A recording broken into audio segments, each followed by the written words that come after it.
Hi, hi everyone. My name's Barry, the Biz. So I'm making my first YouTube video. I just want to give you quick reasons. I wanted to make roughly about 10 minutes. So the reason why I'm making this video is two reasons. It was Father's Day on Sunday.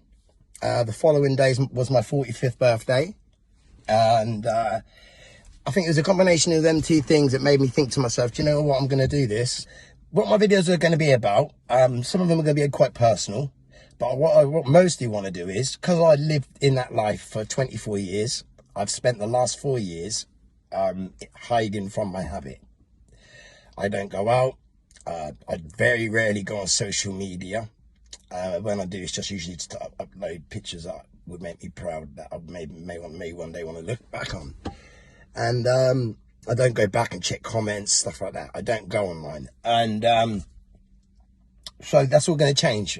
I'm going to start getting so this is going to start becoming my therapy. Otherwise, I'm going to look like an absolute nutter who's someone who sits in his car and talks to himself.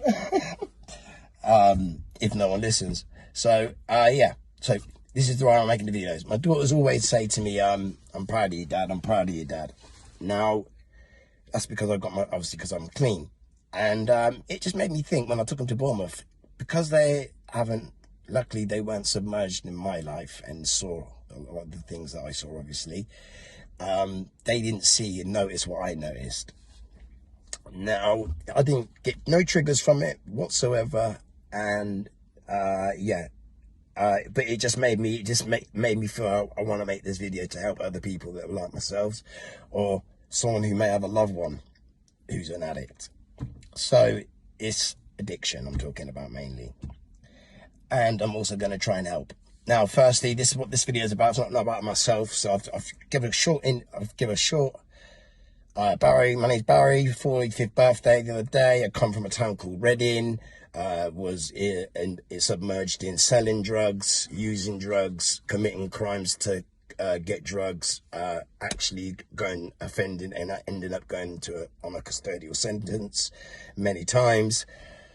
And I don't want that for the younger viewers, so because of that, I'm going to be very careful what I say. I'm going to try and use appropriate language, and try not to swear, because I do want this to reach a younger audience.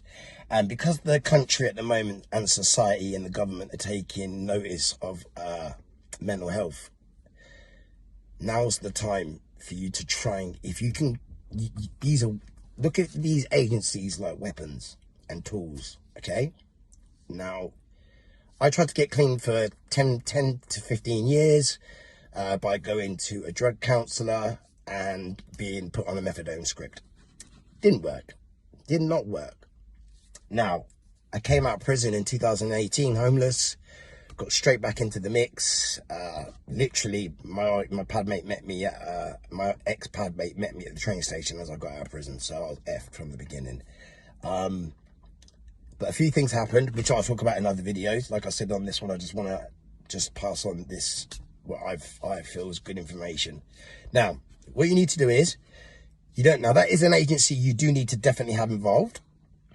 But the most powerfulest weapon and the most strongest of them all, who can help you the most, is your general practitioner.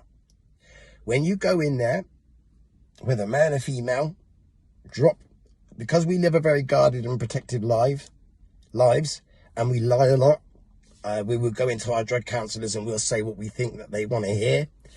When you're ready to do it for real, what you need to do is, you need to get these agencies to become one. That's what I done. I had the council, a drug counsellor, a homeless officer, a personal homeless officer.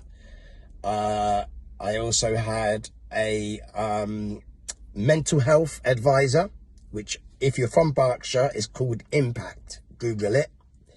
But I suggest, from whatever area you come from, Google help for mental health. And I was with these people for about 2.5 years. I ended my therapy in February, and hence why this is going to be therapeutic. So yeah, and what I done is, I made sure that all these people spoke to each other. You've got to make sure of that. Oh, Sandra from the council has spoken to my care worker, Steve. You know, you've got to make sure they're all keeping in contact. But the most strongest, powerfulest one of them all is your GP. And like I said, because the government and society at the moment are taking mental health very, very seriously, people that are addicts, can you understand? I'm going to give you a scale of this now, right? Women who lose their children, men who lose their children, go to prison, women as well go to prison, lose their freedom. We go through so much trauma, stripped searched, just because an officer thinks that you spoke to someone who looked dodgy. That's their inner cell strip search. Do you know how much trauma that can put on a person?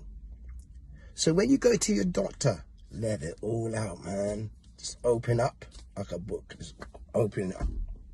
Tell the truth, let it all out. Tell them what it's doing to you. Tell them the things that you've had to do in the past in order to get the money to pay for the drugs, because you don't want to feel that pain, because it is very, very painful. It's like walking into a room, into a cell, and getting battered by 10 people. That's what the withdrawals are, feel like. Some people would rather go into a room and fight 10 people if they knew they were, at the end of it, they were going to get there. Honestly, it's bad, man. So, yeah, that's the strongest tip I want to give this week is to say, the agencies, get all these agencies talking together, but the strongest one is your GP, and especially if you're homeless, and I'll tell you why. Because once you get your diagnoses, you will get medications, and like myself, you know that you'll trial you on many different kinds, and then you will find one that will work for you, that will make you feel a bit better. And also the doctor is the person that when he or she writes a letter to the council saying this person has severe mental scarring, you will be more of a priority. You will be moved from a band E or a D straight to a B. I think it goes by points now or something. I think it's changed. But I got jumped straight from one band to another, you know?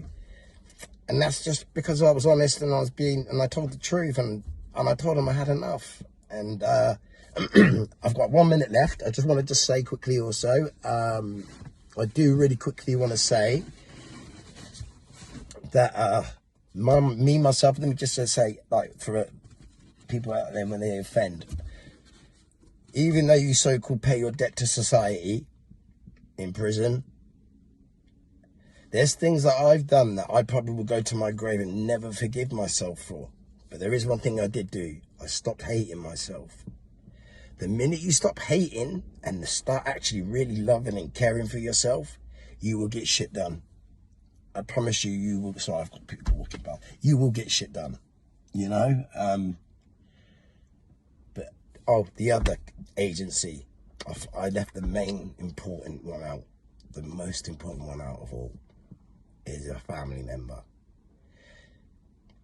If you've managed to keep that one family member who cares for you, if they see that you're doing all these things by yourself, the amount of support that you will get from, if not a family member, if you don't have one, maybe someone who cares for you, or maybe someone who's a genuine friend, they will genuinely bend over backwards to help you.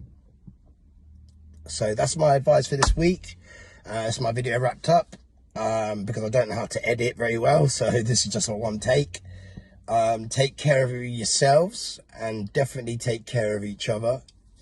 And I just want you guys to think of, when you walk past homeless people and people you assume as drug users, please don't brand them as if, like, I'm not going to waste my money and give them money for drugs and that. You know, these people have got some horrific stories, man.